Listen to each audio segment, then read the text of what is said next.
I feel like I should say I'm Johnny Knoxville and we're doing rear brakes on a Dodge Journey. Why do I say that? Because I have a ridiculous, stupid looking GoPro stuck to my forehead. This is a Hero Black 3. It's a nice one. It's got the little screen on the back that you can't see when you're doing it like this, so I hooked it up to the phone and it's still starting preview. It's not going to work, but to the point, I'm going to try to do a video with the GoPro on my head because you guys have asked for it and you clicked on my ads and gave me enough money to buy fun stuff, and so I'm going to give back to the channel and do what you're asking for. So here we go. First thing you have to do is break these free if you don't have an air compressor and get it off the ground, or if you don't have one of these. So just make a neat little pile. This isn't as fast as an air gun, but holy cow, it's nice having to drag an air hose around. So thank you for that. And then you want to break the caliper bolts free. Usually if you do that by hand it works best. You shouldn't be hitting your tools, that's bad for your hands. But holy crap, this thing's stuck. Wow. So you take the bolts off on this back side. You know, I just realized I didn't hit record on this GoPro doohickey. I'm not used to it yet. Alright, so we go ahead and we break these loose here. Now I should have picture-in-picture. We'll get the other dewalt. I think that's set to loosen. Nope. Now it is. Go back up here and hit this guy. It's going to be stubborn. Get that wobble going, right?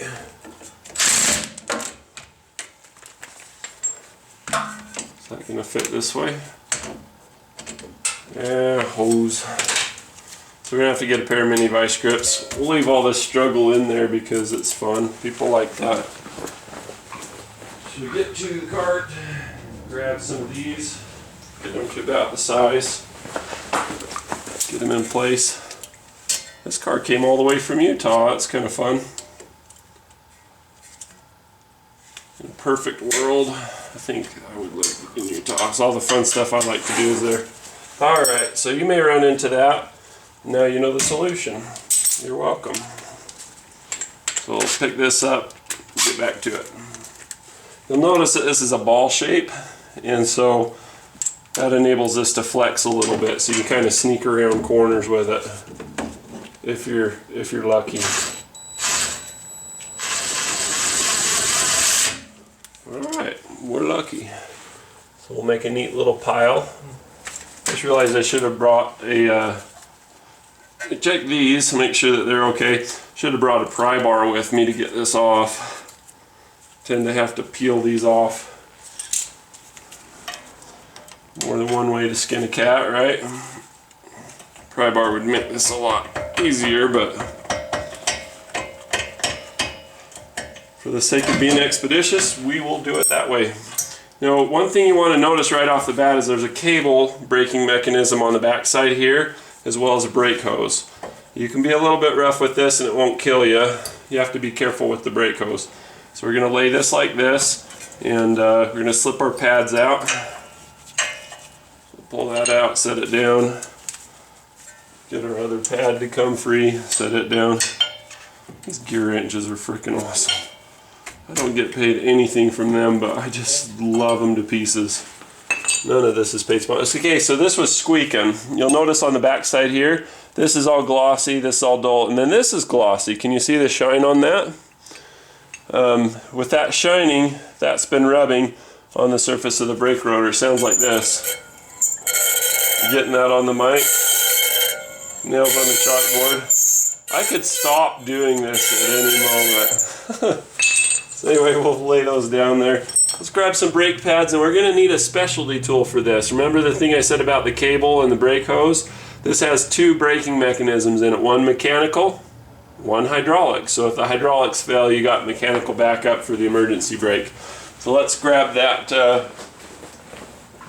set of pads. There they are, I already stuck the backing on them. And this brake caliper tool set. You can rent these from AutoZone or just about anywhere, or just buy them like I did. So you pull this out and thread it around like that, and then grab the appropriate fitting. You can see this here goes on like that. This picture-in-picture is going to be annoying, I think. Maybe people will like it.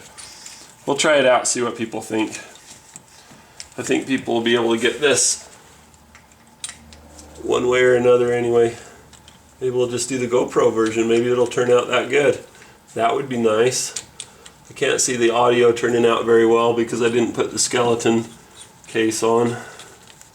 I'm still kind of getting this thing figured out. Okay, so you saw what I did there. I've got a fitting in there. It's in the slots going across either way, you know, this way or this way, as the case may be. And I tightened this backwards. I backed it off like I was unscrewing a nut from a long bolt to get this to be tight. When you first start out with this thing, you want it nice and snug because it's gonna be tough. It's gonna be tough, dude.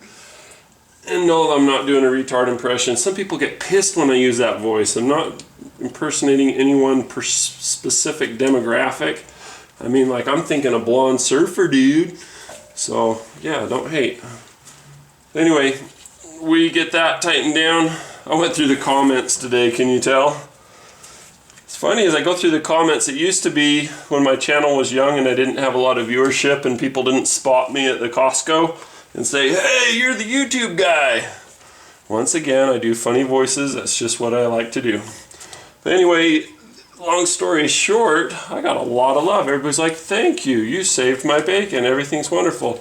Now I read through the comments and it's like, anytime you get a large demographic watching, you get a lot of people who have never seen my videos, don't know my background, don't know who I am, and they're just like, they take it the worst. And by that I mean they get offended really easy. When you think about being offended, you think about the term take offense. It's something that you do. It's an action on the part of the recipient.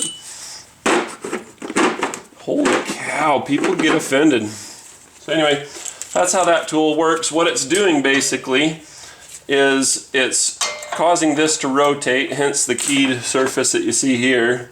So that goes onto this little spot here. And no, I'm not making fun of Russians. I just can't speak properly sometimes when I'm thinking mechanically. So basically you just put those on like that and it causes this to twist, and it also pushes down in. There's a spiral threading to the piston here, so that's what we're addressing. So we got that done. The next thing we're going to do is glue. So that's what we like to do. So what we're going to do is take out our nondescript brake pads that were way overpriced for this application, and we'll take some disc brake quiet. It's just a light grade silicone. It helps to absorb vibration and prevent corrosion. If two metal surfaces are against each other, they tend to rust and scrape and do all the things they do. And in process, they can rattle. And rusty metal together just makes not only a rattle noise, but it makes a vibration that creates a tone, just a squeaky tone. And dogs love it. It's great for dog toys, not great for brakes that I'm doing. So cast those aside to be put into the recycle pile by weight. Now you'll notice that the squeaker that we had before, it was level with the pad surface. You see we got just a little bit. There's just a margin of error for, you know, rivets or burrs. Sometimes they'll do a burred surface to put the friction material on. It's all kinds of fun. So this one you're not going to get to see so good. Apologize for that. But what I'm doing is I'm just going to put this in the squeaker side down first, because that's usually hardest to adapt later. So I put it in, leaving some room, and then just slide it in. I'll give you more detail here in a minute as we do this side. We take this one and do the same thing. We just kind of line it up in. Now some brake pads, when you go to do them, you'll find that there'll be a spring or something that causes them to not want to go in unless you kind of put it in this angle and then fold it in. Kind of like putting in a tailgate. You have to put it in at a 45-degree angle and then close it, and the tailgate stays on the pickup truck. Same kind of thing. So you'll notice the artwork I did here matches the artwork from the old pads, so that's why they were laid out the way that they were. Everybody was complaining about lighting, so dude, look at this lighting. Love the lighting. I did so much more lighting. Man, when I do YouTube comments, I get all sensitive. Doing the best I can. This is not easy. So anyway, you can see this has a lot of grease on it. This is what enables this to be able to have a piston on just one side. See these forks on the other side squeeze on this pad. You got a piston that pushes on the inside pad or the inboard pad. So long story short, how does that equally apply pressure so that these don't wear out really fast on the inside and last forever on the areas? Why? That's what I'm telling you.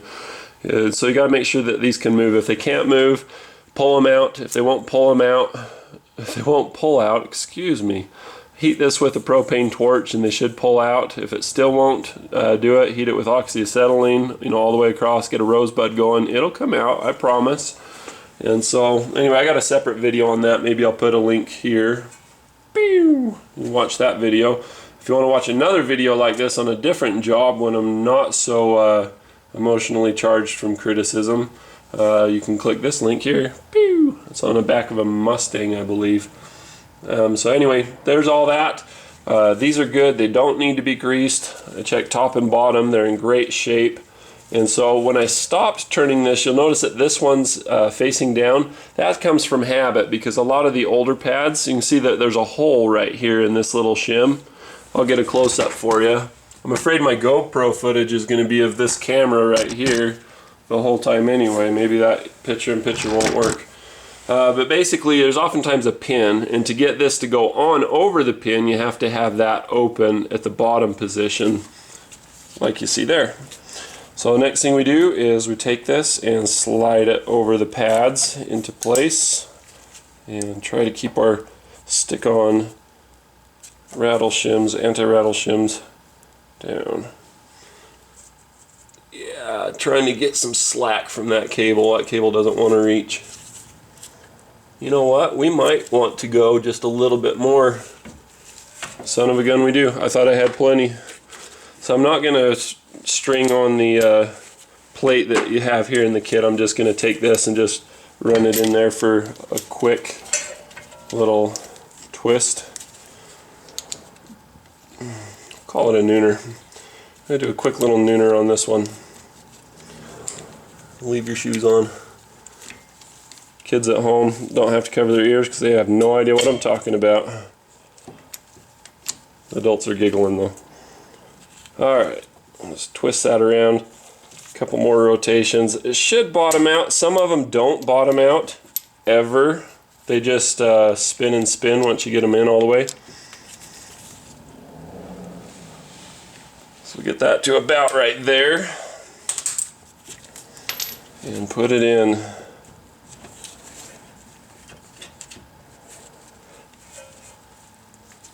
Okay, I'm having a little trouble with this bottom one. It's pinching my glove. I don't want to give up this pair of gloves just yet. I want to make it through the video.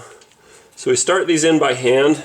It helps sometimes to wiggle it just a little bit as it grooves. If that one won't start, try doing the top one. But once you have the first one in, it sets you up well for the second one because it moves in an arc. And by that I mean the arc will intersect the hole at the bottom here. Any drafting majors know what I'm talking about. This thing's gonna fight me all the way, isn't it? Beautiful. These gear wrenches are just so fantastic. So anyway, that one's in. Now this can pivot because of that pin. You remember the one that greased that helps it to center this way? It also helps it to pivot, so isn't that just fantastic? Grab our other bolt. So I'm pulling that pin in because it's kind of springy, like a hydraulic lifting arm for your hood or something, lift strut. It's got a little bit of pressure to it. These are about as fast as using that DeWalt thing. So you have to get it out and torque them down anyway. Alright, so that's how you do the brakes. Let's put the wheel back on. And the important thing you got to remember is that we expanded this, and so the room for the hydraulics to push back has to be made up. When you first push on the brake pedal, guess what? No worky. No worky, no brakes. That's scary. So you got to pump the pedal. If you don't, you scare somebody, and that somebody might even be yourself. So we're going to pump the brakes, we're going to put the wheel on. When you put a wheel on, it's important to do the star pattern. I'm just going to get real basic. We're going to throw all kinds of detail in here. So the bottom lug nut goes on first, because if I let go, guess what the bottom wants to do? It wants to kick out. So push that on. Put the bottom one on first. Make sure to put it on by hand about 3 threads before you do this. So it's on there a little bit. We can go through and do the rest of them. Now I'm not fighting the wheel. I've got a nice little helper hand that is free to hold lug nuts. And what more fun could that hand be doing right now? Alright, so we go around. Bam. See, I'm going opposite. Do one side and then the other side. So if I start here, I can either go here or here. That doesn't matter. It's not that critical. But if I go here, the next one has to be this side because it's the opposite. And this isn't just about being politically correct when assembling wheels to vehicles. There's a real good reason for this. And we're going to torque these down to the manufacturer proper specs after this is on the ground. If we try right now, guess what's going to happen? I'm going to take that socket and twist. It's just going to go in a circle. So we'll wait till it's on the ground and that'll stop it. So in fact, I'll just leave that right there. So I'm going to go pump the brakes. I'm going to say pump, pump, pump. And then you'll know what I'm doing. Because otherwise you're just bored and you're looking at a wheel and you're like, what good is this video? Maybe the picture-in-picture thing's going to be great. I don't know. So pump and a half and bam, we got our brakes back. So we'll get out. I turned down the torque wrench and went for this. What a tool. Alright, so we got that in place. We're going to put it on the ground. Pull out the jack stands, jump cut. And down.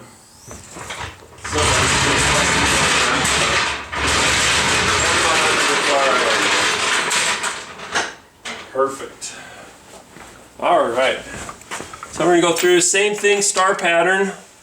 Just snug that down. Snug it.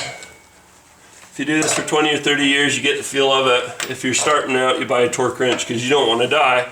And have your wheel come off and impale the windshield of the other vehicle. Trust me, you don't want to do that. Neck surgeries ensue. Speaking of Sue, guess what? You're broke. Alright, here we go. Wah-ya. Wah-ya. Wah-ya. Wah-ya. Awesome. So I hope you liked my video. Be sure to click thumbs up or rate 5 stars or whatever Google decides to do next. I hate this stupid program. It just gets stuck over and over and over again. I'm trying to make this video and I just can't help but think this is a slow, painful death. I mean, you have to watch a video 12, 13 times every time you go to edit something just to get everything in there, get it right. And then to have to put up with this nonsense. Oh man, I don't love this part. I want to get the new edition. This is 9, so now the new one's 12 as of last month, and it's supposed to not crash like this all the time. So basically I'm gonna have to close this program now. Whenever you get these green spots on the title track line, you know you're just for shitsled. You're screwed. So anyway, we'll try again later. At least I don't have a screaming baby behind me anymore.